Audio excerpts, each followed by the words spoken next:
자, 설 연휴 지났습니다. 새해 복 많이 받고 계신지 모르겠습니다. 이 밥상머리 민심에 반영된 여론조사 저희가 한번 보고 가도록 하겠습니다. 자, 지금 보면 지지 여부와 별개로 이번 대선에서 당선 가능성이 가장 높은 후보자가 누구라고 생각하는지 물어보니 이런 결과가 나왔습니다. 자, 구자홍 차장께 여쭤보겠습니다. 네. 48.2 대 43.9입니다. 자, 이 상황 어떻게 저희가 아직도 안개 속에 있다 이렇게 봐야 되는 겁니까? 네. 일단 윤석열 후보가 오차 범위 내에서 앞서고 있는 여론조사 결과가 나왔고요. 저것은 지지율을 묻는 것이 아니라 누가 더 대통령에 당선할 가능성이 높다고 보느냐. 그러니까 대선 결과에 대한 어떤 전망 조사이기 때문에 우리 국민 가운데 그 오차 범위 내긴 하지만 조금 더 많이 윤석열 후보가 당선할 수 있다라고 내다보고 있다. 이런 이 전망을 저렇게 하고 있구나라는 네. 것을 참고할 수 있는 지표 조사라고 볼 수 있습니다. 네. 네, 자 이런 초박빙 안개 속 여론 가운데 얼마 전에 토론이 진행이 됐습니다. 많은 분들의 관심을 받은 시청률도 3사 종합으로 한 39% 역대급 시청률이 나왔다라고 합니다. 이 토론 뒤에 진행된 다른 여론조사에서도 역시 오차 범위 내 접전인 그런 지지율을 보이고 있습니다. 이재명 후보 35.1이고요. 윤석열 후보 37.2%로 나오고 있습니다. 자, 교수님께 여쭤볼게요. 이번 TV 토론 영향이 어떨지 사실 우리가 진행되기 전에 많은 분석을 했었는데 이후에 지금 여론조사는 이렇게 나오고 있습니다. 어떤 장면을 가장 인상적으로 보셨는지도 궁금하고 아직은 이제 의사결정을 하지 못한 부동층들 이번 토론을 통해서 잡았는지도 어떻게 평가하시는지 궁금합니다. 저는 이 국면에서 두 가지 요소가 제일 중요했어요. 하나는 김혜경 씨의 이슈가 하나 있었고 그다음에 TV 토론이었습니다. 그런데 한 가지 제가 확인한 거는 지금 여론조사 두 개 나타난 거 보면 유권자들은 네거티브에 보상하지 않는다는 것이 여전히 확인되고 있습니다. 그래서 사실상 본인의 어떤 정책이 뭐고 비전이 뭐고 그걸 어떻게 실천할 것이라는 그 역량에 대한 평가가 더 많이 작용하고 있다. 여론조사상. 이걸 먼저 말씀드리고 싶고요. 이번 TV 토론에서 본다 그러면 윤석열 후보의 어떤 부족함이 좀 많이 드러났다는 준비가 좀 많이 안 됐다는 생각을 지울 수가 없습니다. 다른 후보들과 좀 대비되는 그 정도의 어떤 수준 차가 느껴졌어요. 아리백이나 이런 걸 말씀하시는 아니요, 건가요? 아리백은 사실 모를 수도 있습니다. 네. 근데 저는 본인이 만든 정책을 본인이 이해를 못하고 있는 거예요. 예컨대 이제 군 필자들에게 청약 가산점 5점을 줍니다. 그거를 공약으로 내세웠잖아요. 그런데 이 공약이라는 것이 사실상 무의미하다는 거를 심상정 후보의 어떤 질의 속에서 밝혀져요. 그러면 이 5%가 의미를 발생하려면 본인이 얘기한 것처럼 총점이 만점이 40점이면 의미가 굉장히 큽니다. 그런데 만점은 얼마냐면 본인이 40점도 몰랐어요. 그러니까 84점이 만점인데 그것도 몰랐어요. 그런데 이제 5점이 거기서 작용하는 그 의미라는 것은 사실 별로 없거든요. 그렇다면 이 공약이 실효성이 없다는 것을 지금 얘기하고 있는 것인데 이 부분에 대한 어떤 이해 뭐 이런 것들이 없고 자꾸 질의 과정에서 모르겠다는 말들이 반복적으로 나타난다는 것은 상당한 불안감을 이제 줄 수밖에 없는 국정을 담당할 때 자꾸 모르겠다라고 얘기한다 그러면 우리가 그럼 누구한테 이거를 알아야 되는 건지 이런 것들이 사실상 지지자나 뭐 이 국민들에게 어느 정도 불안감을 줬다는 측면에서는 부족함이 많이 드러났다 이렇게 평가합니다. 부단장님께서는 어떻게 보십니까? 지금 민주당 지지했던 또 민주당 출신 시장 중에도요 최성전 시장인가 그분이 이제 점수를 매겼던데 그분은 이재명 후보를 꼴찌로 하고 윤석열 후보를 1등으로 하셨더라고요. 그리고 전문가들 평가에 의해서도 보면 윤석열 후보가 1등이다, 제일 잘했다 이런 평가도 있기 때문에 이런 부분은 좀 전에 이제 김 교수님 개인적인 견해신 것 같고요. 그리고 이 청약 가산점과 관련돼선 이 부분은 국방 공약이고요. 젊은 사람들이 이제 청약 가산점을 얻을 수 있는 방법, 군대 갔다 와서 얼마 안 됐을 땐 얻을 수 있는 방법이 별로 없기 때문에 이 5점이 적은 게 아닙니다. 그리고 후보가 저때 이제 만점을 몰랐던 걸 말씀하시는 것 같은데 저는 개인적으로 그 전에 뵀을 때 이 부분 만점 알고 계셨던 걸로 확인이 되거든요. 그래서 아마 처음 이제 본선 토론 하시면서 좀 긴장했던 게 아닌가 이런 생각도 해보고요. 그리고 오히려 본인의 정책을 잘 모르는 사람은 이재명 후보가 아닌가 싶던데요. 있는데요. 지금 알리백이라고 했지만 뭐 이제 산업자원통상부의 보도 자료에 의하면 리백이라고 읽는 게 맞다는 얘기도 있습니다. 네. 근데 어떻게 읽느냐는 중요한 게 아니고요. 네. 이 리백 100% 갖고 어떻게 대처할 거냐 뭐 이런 얘기를 하셨는데 그 질문에는 재생에너지 100%는 달성하기가 쉽지 않다라고 한 윤석열 후보의 발언이 적절한 걸 수가 있는 게요.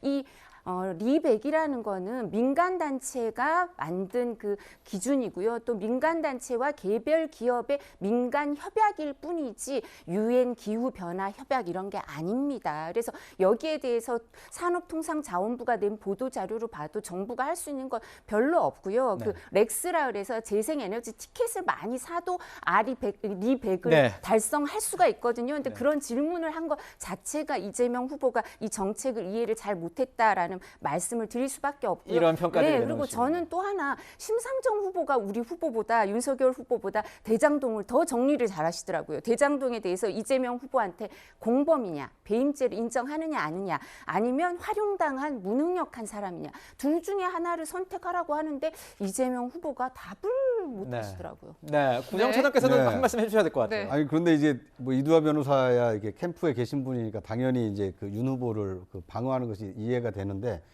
왜 그 첫 번째 TV 토론에 그 시청률이 40% 가까이 나왔겠습니까? 우리 국민들이 후보들이 직접 서로 토론을 통해서 경쟁하는 모습을 간절히 보고 싶어하는 겁니다. 그렇죠. 어떻게 보면 더 많은 이 토론 기회를 제공함으로써 국민들에게 비교 분석해서 누가 더 국정을 운영할 만한 적임자인지를 판단할 근거를 좀 제시를 해줘야 되는데 내용에 대한 어떤 잘잘못에 대한 이런 장황한 해설보다는 오히려 후보가 직접 참여해서 경쟁자와 더 논쟁을 뜨겁게 하는 앞으로 국정 운영을 우선순위를 뭘 둬야 되는지 이거에 대해서 더 많은 논쟁하기를 많은 국민들이 원하고 있는데 왜 이 TV 토론이 번번이 무산되는지 저는 그 점이 좀 그 개인적으로 상당히 안타깝습니다. 네. 제가 아리백을 얘기 안 하고 가려고 그랬는데 아리백이 왜 중요하냐면 350개 글로벌 회사들이 있어요. 이걸로 생산하지 않는 건 수입 안 한다는 거거든요. 그러면 우리 같이 이렇게 수출에 많이 의존한 경제는 수출이 안 되는 상황이 될 수밖에 없습니다. 그래서 이 아리백이 중요한 거고요. 제가 얘기 드리고자 하는 건 그게 아니고 최성 씨 같은 경우는 그냥 1인이에요.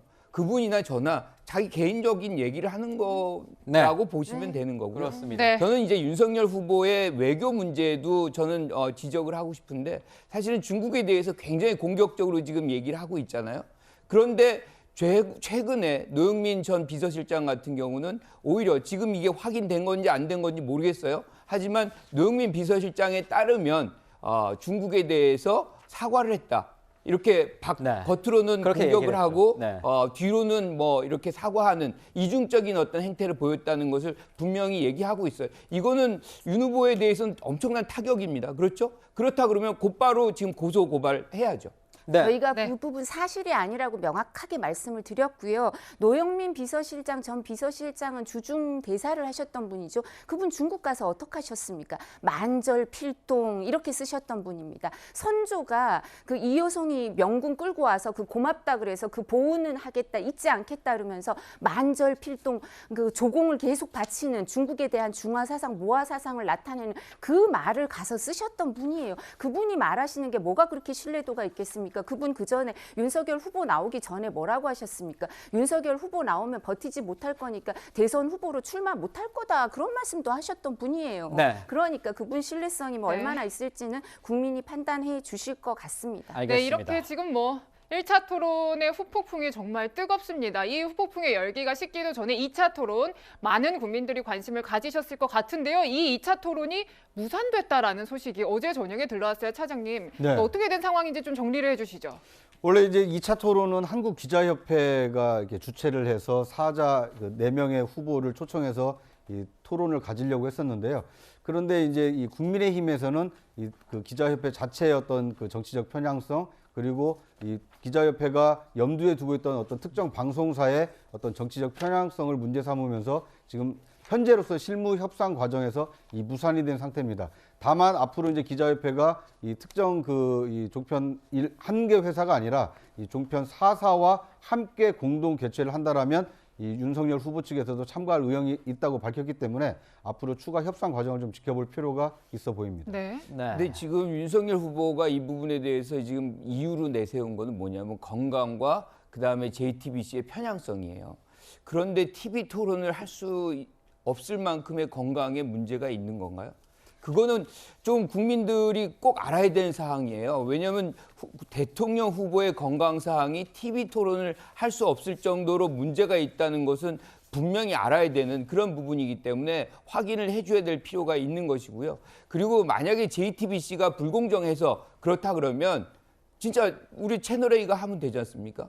그러니까 뭐 바꿔서 하면 되죠. 왜 그거를 꼭 그 공정성을 거기서 따져가지고 네. 아까 이제 구 차장님 말씀하셨지만 국민들은 계속해서 TV 토론은 뭐든 이 후보들 간의 어떤 토론을 원하거든요. 알 권리를 충족이 안 됐다라고 생각을 하시는 거예요. 네. 그러니까 그런 차원에서 좀 빨리 해주시면 좋겠다. 김관욱 교수님께서 부르셨으니 한번 말씀해 제가 주시죠. 말씀을 드릴게요. 네. 협상단에 직접 다녀오셨던 분한테 제가 확인을 했거든요. 근데 건강은 컨디션이 그러니까 우리가 이제 일정이 주말에 많았으니까 조금 더 미루면 어떠냐라고 말한 적이 있는지 모르겠지만 이 부분은 중요한 쟁점으로 나온 적이 없다고 합니다. 그러니까 이 부분은 일방적인 보도인 것 같고요. 그리고 또 두 번째 이 부분 JTBC에서 JTBC 앵커를 받고 JTBC가 이 부분 중계를 하겠다고 하니까 여기에서 협상단 우리 쪽 협상단에서는 어떻게 얘기를 했냐면 주체가 한국기자협회잖아요. 네. 근데 한국기자협회는 사실 민주당 위성정당의 비례대표를 추천해서 정필모 의원인가요? 전 KBS 부사장을 추천했던 단체이기 때문에 그때 언론노조나 PD협회에선 추천을 안 하겠다 그랬거든요. 언론의 공정성 때문에. 근데 한국기자협회는 그랬던 단체이기 때문에 공정성에 문제가 있는 거 아니냐. 마지막에 철회했지만 공정성에 문제가 있는 거 아니냐라는 지적을 하고 이 주관을 한국기자협회가 주최하는 걸 바꾸거나 아니면 이 중계를 왜 JTBC만 하냐. 그냥 종편 4사가 같이 공동 개최를 하면 하겠다라고 얘기를 네. 했다고 합니다. 그래서 지금 저쪽에서 지금 어떻게 나오냐면 종편 4사 플러스 YTN 플러스 연합뉴스까지 해서 중계하는 네. 걸로 하자고 하니까 이런 안은 받아들여질 이 부분은 이렇게 중계를 육사가 네. 한다면 이 부분은 받아들이겠다는 취지의 그렇군요. 얘기를 하고 계십니다. 네. 그렇습니다. 그렇군요. 자, 이런 상황에서 지금 보면은요, 지금 뭐 토론 거의 뭐 여기서 하고 있는 것 같은 느낌인데 사전 투표나 본 투표율을 좀 늘려야 되는 것 아니냐고 갑자기 뭐 이런 얘기가 나왔습니다. 구자원 차장님께 여쭤볼게요. 네. 지금 갑자기 이 얘기 왜 나온 거예요? 왜냐면- 코로나 때문에 뭐 코로나에 걸리면 그 기간에 걸리면 투표를 제대로 못 할 수 있다 이런 우려가 있는 것 같아요. 그렇습니다. 지금 이제 오미크론이 이렇게 본격적으로 이렇게 대유행을 하면서 확진자가 지금 뭐 3만 명, 4만 명에 육박하고 있고 최대 이게 한 뭐 7, 8만 명까지 올라갈 수 있다라는 지금 우려가 있는데 그런데 이제 이 투표일이라는 것은 지금 법적으로 정해져 있거든요. 사전 투표는 3월 3일과 4일 이틀간 실시하고 본 투표는 3월 9일 하루만 실시하기 때문에 만약에 그 즈음에 이 오미크론으로 이 유행을 더 많은 사람들이 만약에 감염이 돼서 이 재택을 해야 된다. 이런 상황이 벌어진다라면 이 투표권을 행사하지 못할 가능성이 크기 때문에 그 여당에서는 사전 투표일을 하루 더 늘려서 3월 3, 4, 5일 3일 동안 실시를 하자라고 주장을 하고 있고요. 네. 야당인 국민의힘에서는 이 사전 투표는 이틀만 하고 본 투표를 3월 9일과 3월 10일 이틀간에 실시하자 이렇게 지금 주장을 하고 있는데 이것은 여야 합의 그리고 이 실무를 선거법. 담당하고 있는 이 선관위 논의를 통해서 정리를 해야 될 문제가 아닌가 싶습니다. 그러니까 이 사전 투표는 진보 진영에 유리하고 본 투표는 이 뭐 보수 진영에 유리하다 이런 통설에 따라서 여야 입장이 좀 갈리는 이런 이게 상황이잖아요. 이제 과거에 어디에서 누가 더 많이 득표를 했느냐라는 경향성이 지금 나타나고 있는 건데요. 역대 총선, 대선, 지방선거에서 사전 투표에서는 여당이 상당히 좀 앞선 것으로 나타났습니다. 하지만 본 투표, 특히 본 투표일 후반에 오후에 투표했을 경우에는 이 보수 성향 유권자가 많이 투표한 네. 것으로 나타났기 때문에 아마 각 당이 자당에게 유리하게 하기 위해서 이렇게 주장하고 있는 것이 아닌가 싶습니다. 아, 이런 건 좀 유불리를 떠나서 여야에서 완만히 좀 해주셨으면 좋겠네요. 네. 네, 이렇게 뭐 대선이 다가왔으니까 투표의 방법에 대해서도 좀 논란과 어떤 이런 혼란들이 좀 있는 것 같은데요. 이 시점에 윤석열 국민의힘 후보가 노무현 전 대통령을 강하게 언급을 하고 나섰습니다. 일단 목소리 먼저 들어보시고 분석을 이어가겠습니다. 무장과 평화가 함께 있는 것은 잘못이 아니다. 이렇게 말씀하셨습니다. 노무현 전 대통령의 고뇌와 결단을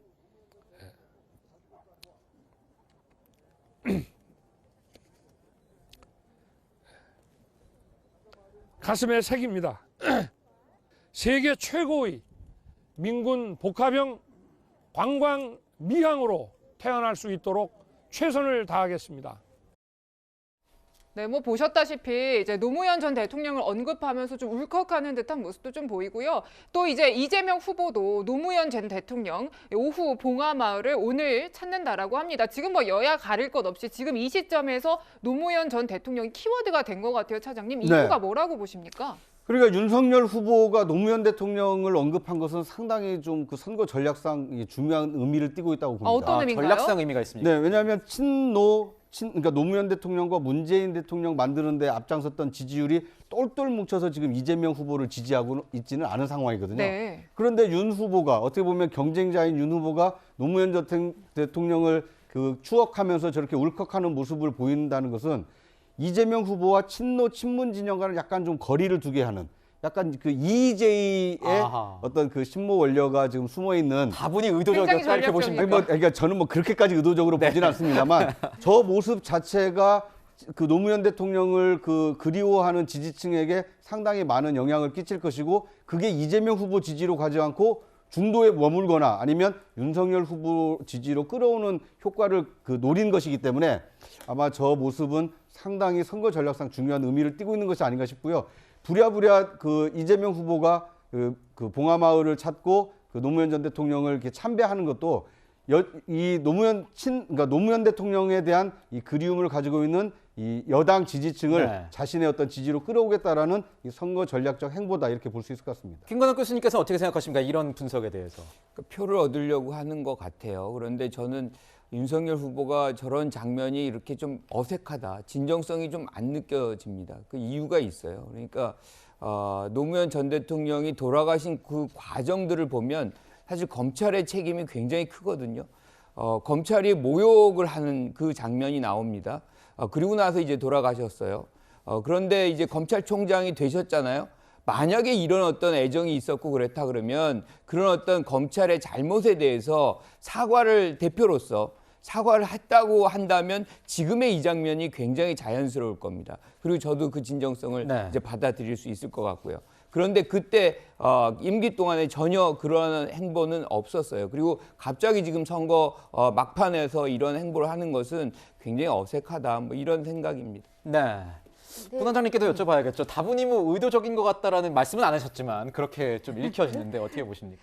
추석 때 저희 지금 벌써 구정이 지났지만 설 연휴가 지났지만 추석 때 집사부 일체를 했었죠. 이제 후보들이 그죠? 네, 기억나요. 근데 예, 그때 윤석열 후보가 노래를 부릅니다. 그런 사람 없습니다. 이 노래를 부르면서 뭐라 그러냐면 노무현 전 대통령 돌아가셨을 때 이 노래를 많이 불렀다고 해요. 그러니까 그때도 사람들이 놀랐었고 사실 저희도 놀랐습니다. 네. 근데 그러니까 저기 강정마을 가서 노무현 전 대통령이 진영을 떠나서 이런 결단을 내리려면 얼마나 외롭고 고독했을까 그 마음을 생각해서 울컥하는 건데 뭐 그거는 노무현 전 대통령에 대한 어떤 지도자의 그리고 한 지도자에 대한 결단에 대한 존중이지 이걸 진정성이 없다고 하는 거는 뭐 이제 국민들이 판단해 주실 거고요. 오히려 진정성이 없는 건 그 민주당 공식 유튜브 채널 데일리 민주에 가상의 노무현 대통령이 나와서 정의로운 이재명 후보를 지지합니다라고 했던 게 더 이게 이제 지지자들이 아니 노무현 대통령 진짜 영상이 아닌데 어떻게 저렇게 된 거냐고 항의가 빗발치는 걸 보니까 그게 진정성이 없었어요. 네, 이 얘기는 저희가 다음에서 한번 다음 하려고 코너에서 좀 하셨어요? 다룰 네. 거기 때문에 여기서 이제 네. 그만하시죠. 일단 이번 순서는 정리하도록 하고요. 여전히 안개 속 민심과 또 이 여야 가릴 것 없이 키워드가 된 노무현 전 대통령 이야기까지 분석해봤습니다. 단일화 얘기로 넘어가겠습니다.